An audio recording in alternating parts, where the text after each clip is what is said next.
Hey, what's going on, guys? Garden Shed here, and welcome! So, you join me on a rather foggy morning. The fog seems to be lifting a little bit. It should burn off. It's currently, well, bike's reading 2 degrees, and I've got my non-thermal gloves on. My thermal ones are in my top box. But you haven't seen my bike for a while, have you? Especially since I've had a few bits done to it. I've got my hand guards, and I've got my sat-nav all wired up and ready to go. That's all sorted. Handguards make a hell of a difference. My hands are chilly, I'm going to admit it, 2 degrees without thermal gloves on, but I've got the little ice light on the dashboard come on, if you're wondering what that little warning light is below the rev counter. So what I wanted to talk about today, while we're going where we're going, is sports bikes. Now, are sports bikes dead? They're certainly dying. I mean, if you look at sales figures since sort of early 2000s, the sale of sports bikes has been in decline more sharply than sort of bike sales overall, and I think there's a few reasons for that. The reason I'm saying this is I went into a dealer the other day, and they didn't have a single R1 in it, and it was the Yamaha dealer. They didn't have the new R1s for 2019. I was like, isn't that a bit odd? Not that I'm looking at buying an R1 because they're over my price range, or I'm not looking at buying a bike anyway. And he said, no, not really. We tend to get the better selling models in when the new plates start, and then sort of the ones that we don't sell so many of, we get those in a little bit later. I was like, well, that seems logical. But they didn't have an R6 either. And he said, yeah, we don't really sell many R1s and R6s. As I say, if you look at sports bikes over the last couple of decades, the sales have dramatically dropped.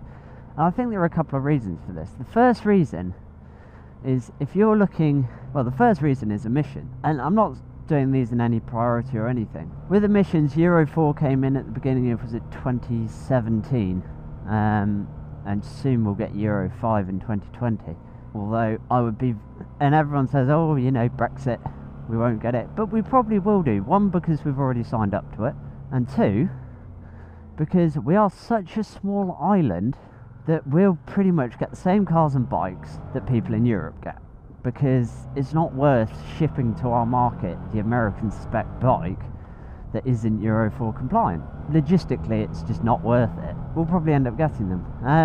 And you know, as emissions get tougher and things like that, less people, you know, sports bikes on the road, they've got big exhausts and stuff like that. But also, if you look at the 600 classes, that was the final nail in the coffin for the CBR 600RR. Because Honda didn't think that the sales, bloody hell, right, we're definitely going a bit slowly along here. Honda didn't think the sales met the cost of the R&D involved in getting this into making it Euro 4. So the CBR 600RR, at least in Europe, was discontinued, and I think it was in the US as well, just because the sales didn't validate the R&D that's going into them. Sports bikes are getting faster and faster, and you know, litre bikes now verging on 200 horsepower. Most of them, if not all of them, have broken that. You know, they're all sort of 190, 195, 198. They're verging on 200 horsepower. And in my opinion, you can't. The only place you can use that amount of power on a bike is on a racetrack. You can't use it on the road. Well, you can do, but you're going to end up in prison or in a hedge. Then what's the point in paying for all that power? Because, you know, 150 horsepower of a super naked or an adventure bike, or a, you know, 100 horsepower is more than plenty for the roads. I mean, I'd say about 100's ideal. Sort of, you can't really use any more than that, but that's my opinion. They're just so powerful that you can't make use of that power. So what's the point in buying that power unless you're doing track days? And you know, the technology that's on them, a lot of them have not onboard diagnostics, onboard telemetries, all sorts of fancy electronic gadgets, and yes, some of them are safety related, but a lot of them are race related. But you can't use them on the road. You know, what is the point in having an S1000RR, for example, with dynamic mode, when you can't use it in its normal modes on the road? All you're doing is just disabling traction control and ABS. I mean, like anything, yes, you could use it on the road, pretty bonkers to do it, but also you're not going to notice the difference, because if you're riding legally, you can't really, you know, break the speed limit in first gear, so what's the point? Super nakeds now and naked bikes have got so good. You know, they've got more than enough power for the roads, they're a hell of a lot cheaper to buy, they're comfier. Why would you look at being uncomfortable with even more power? I mean, sports bikes look epic. I love sports bikes. I think they're the best looking type of bike out there. You know, with a naked, you've got all of the performance that you could possibly need on the road at a fraction of the price, more comfort because it's more upright and more comfortable to ride on. Or you have adventure bikes, which again, you don't have, you know, the out and out weight of, say, a BMW K1300, or those big tourers like Gold Wings, FJRs. You don't have the weight of those on an adventure bike, but they're still quick enough and they're much more comfortable than, say, a naked or a sports bike. I think they've just lost, sports bikes have just lost their place a little bit, and you know, the roads are becoming more congested. It's definitely a fact. There's more potholes around, which means there's more hazards. So if you're going stupidly fast, you're more likely to hit a pothole because you haven't seen it. You know, more traffic and things like that. So you can't use all that power because there's people in front of you. Again, you can't use it anyway if you're riding legally. But you get my point. They've not necessarily lost their way. They've just, the world has outgrown them slightly. And now, if you think about it, we have more speed cameras, camera vans. I think that they've just lost their place in the world. I mean, they're always going to have a place on track, but for real world riding, apart from looking the best, I think they don't really, they're not the best at anything for the real world. Sure, they're the fastest, but you can't really use that.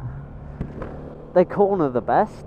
Well, let's face it, if you're cornering that fast and stuff, you're probably going to end up getting caught by a policeman. You're probably speeding, and if you're not speeding, then you're probably getting done for dangerous driving if you've got your knee down on a road.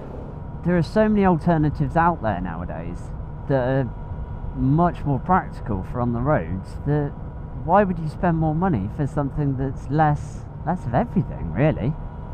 Less practical, less comfy, less usable. I think naked bikes are getting so much better, and you know, there's a lot of nakeds with screens coming on, like the MT10, is it the SP, the touring one, Super Duke GTs. So they're coming on that actually you can make a naked bike a little bit more comfortable for long distance riding by adding a fly screen and maybe some handguards or whatever. You can make them better for touring. They're already better than a super sport. So yeah, I don't really see what's left for the super sport market. You know, my Honda was absolutely brilliant on a smooth road, but on a back road like this, it was really bumpy. It was so uncomfortable, and that wasn't a lent-over sports bike. But also, you know, the aerodynamics on nakeds, I rode the Z900, and I wouldn't have said there was actually that much more wind blast than my ER6 that I owned at the time. You know, the aerodynamics of naked bikes is coming on to reduce buffeting and things like that, so they're getting better. And also you have the cost of running a super sport. The MPG generally isn't that good because they're so highly tuned. The tanks aren't very big, so you're constantly filling up. And also the insurance is more. They're more desirable, therefore more people steal them. They're faster, therefore more people that want to ride fast own them, which means more crashes, which means more insurance premiums. They're much, just the difference between my CBR 650R and my V-Strom on my insurance was I got a £70 discount on my insurance for switching to the V-Strom. 70 quid. It's a hell of a lot of a difference. Yeah, as I say, I just think they've slightly lost their way a bit. Right. Anyway, I'm going to end the video here, guys. I know it's been a little bit of a rant, I'm sorry about that, but it was just sort of getting my thoughts across while I could do in the time space that I had. But I'd love to know your thoughts on the matter. Do you think the sports bike market is dying, dead, prevailing, whatever. Let me know your thoughts, and also let me know the reasons why. I love it when the comment section turns into a bit of a discussion group. So, you know, put your ideas down below, rather than just saying, no, you're a muppet, you're completely wrong. Thank you very much for watching, and take care.